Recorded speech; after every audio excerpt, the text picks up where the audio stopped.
एक गांव में एक पासपत नाम का अमीर जमींदार रहता था। वो जितना अमीर था उतना ही कंजूस भी था। अपने धन को सुरक्षित रखने का उसने एक अजीबोगरीब तरीका निकाला करता था। वह रुपये से सोना खरीदता और फिर उसे सोने को एक संदूक में रखकर अपने दूर के एक खेत में एक पेड़ के नीचे गड्ढा खोद कर डाल देता था और रोज खेत जाता और गड्ढे को खोदकर सोने की गिनती करता। उसकी दिनचर्या का हिस्सा था। इस तरह वह सुनिश्चित करता कि उसका सोना एक दिन में कितना बढ़ता है, लेकिन सोने की संख्या में कोई उतराव चढ़ाव नहीं आता था। फिर एक दिन एक चोर ने पासपत सेठ को गड्ढे से सोना निकालकर गिनते हुए देख लिया। वह छुपकर उसके जाने का इंतजार करने लगा। जैसे ही पासपत सेठ गया, वह चोर गड्ढे के पास पहुंचा और वहां से सोना खोदने लगा। वो ये देखना चाहता था कि ये जमींदार रोज यह क्या खोद के देखता था। खोदने पर उसमें से सोना निकला और उसे लेकर वह चोर भाग गया। अगले दिन जब पासपत सेठ खेत में गड्ढे के पास पहुंचा तो गड्ढे को खोदा हुआ देखकर रोने पीटने लगा।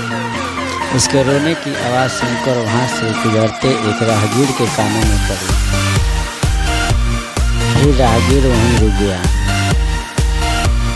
उसने पासपत सेठ के पास आकर पूछा, क्यों रो रहे हो भाई? तो सेठ बोला, मैं लूट गया, बर्बाद हो गया, कोई मेरा सारा सोना लेकर भाग गया। अब मैं क्या करूँगा? सोना किसने चुराया, कब चुराया? राहगीर आश्चर्य में पड़ गया। सेठ बोला, पता नहीं चोर ने कब इस गड्ढे को खोदा और सारा सोना लेकर 9-11 हो गया। मैं जब यहाँ पहुँचा तो सारा सोना गायब था। राहगीर बोला, इस गड्ढे में से सोना ले गया। तुम अपना सोना यहाँ इस गड्ढे में क्यों रखते हो? अपने घर पर क्यों नहीं रखते हो? वहाँ ज़रूरत पड़ने पर तुम उसका आसानी से उपयोग कर सकते हो। फिर सेठ बोला, मैं अपने सोने को कभी हाथ नहीं लगाता। मैं उसे सहेज कर रखता हूँ और हमेशा रखता, यदि वो चोर उसे चुरा कर नहीं ले जाता।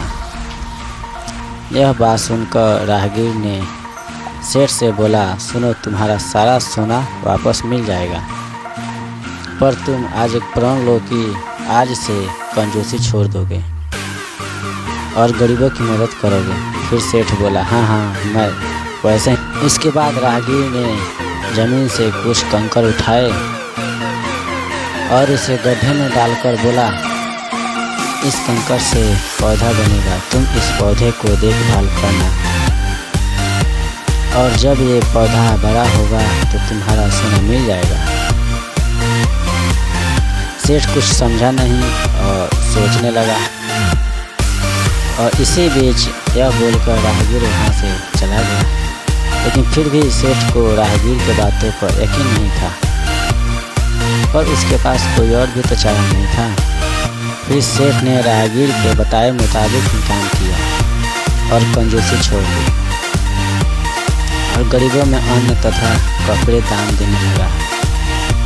समय समय पर पेड़ की देख रेख करता रहा। फिर एक दिन सेठ पेड़ के पास आया तो देखकर वो चकित रह गया। उस पेड़ पर सोने की सिक्कों से भरा पड़ा था। वो पेड़ मामूली नहीं था और वो राहगीर भी कोई मामूली इंसान नहीं था, बल्कि भगवान थे जो उसे सही राह दिखाने आए थे। और फिर उस सेठ की खुशी खुशी अपने घर गया।